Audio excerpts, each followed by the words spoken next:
तो आइए देखते हैं एक्सरसाइज 3.3 के क्वेश्चन सेकंड का फोर्थ क्वेश्चन। तो फोर्थ वाले क्वेश्चन में सबसे पहले आपको जो फिगर दिया गया है उसमें ए बी सी डी ऐसे मेंशन कर लेना है। इसके बाद हम सॉल्यूशन करते हैं।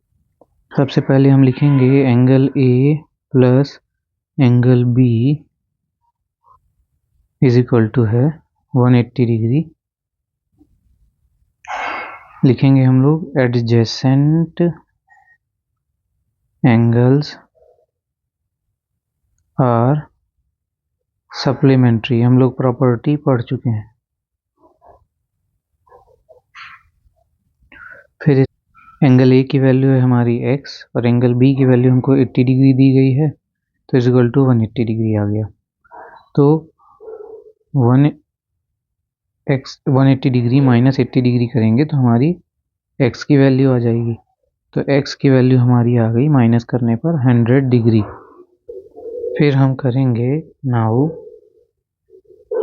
Angle A plus angle D is equal to है 180 डिग्री। वही प्रॉपर्टी फिर से एडजेसेंट एंगल्स आर सप्लीमेंट्री।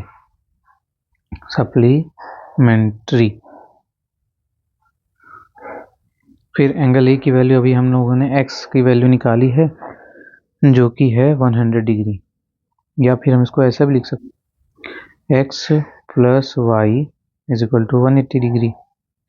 तो x की वैल्यू अभी हम लोगों ने निकाली है 100 डिग्री और y इज इक्वल टू है 180 डिग्री। यहाँ पे हम शो कर देंगे कि x इज इक्वल टू है 180 डिग्री, सॉरी 100 डिग्री। हमें अभी कैलकुलेट किया तो हमारी y की वैल्यू इज इक्वल टू क्या आ जाएगी 180 डिग्री माइनस 100 डिग्री। तो y की वैल्यू हमारी कितनी आ गई 80 डिग्री। इसके बाद हम फिर करेंगे कि angle D plus angle C।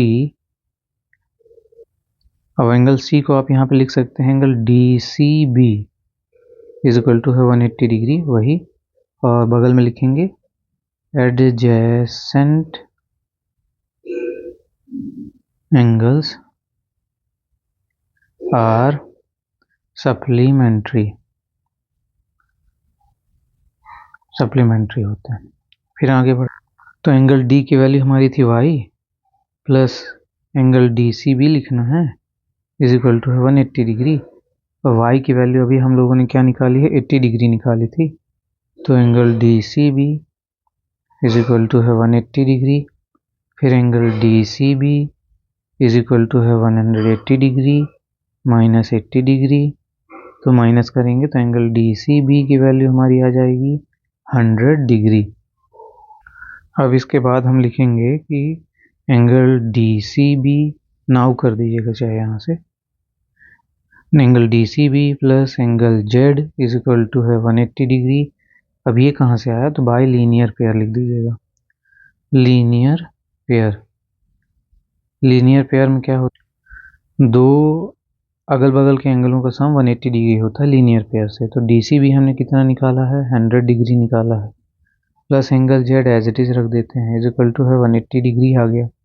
फिर हम angle Z is equal to क्या रख देंगे 180 डिग्री माइनस 100 डिग्री। तो angle Z is equal to है कितना आ गया हमारा 80 डिग्री। यही हमको कैलकुलेट करना था। तो अब हम लिख देंगे hence x is equal to है कितना आया हमारा 100 डिग्री आया था, y की वैल्यू हमारी कितनी आई थी 80 डिग्री आई थी, and z is equal to है कितनी आई थी हमारी 80 डिग्री। हैंस प्रूव्ड हमारा ये चौथा क्वेश्चन हो जाता है। आइए देखते हैं सेकंड का पांचवा क्वेश्चन।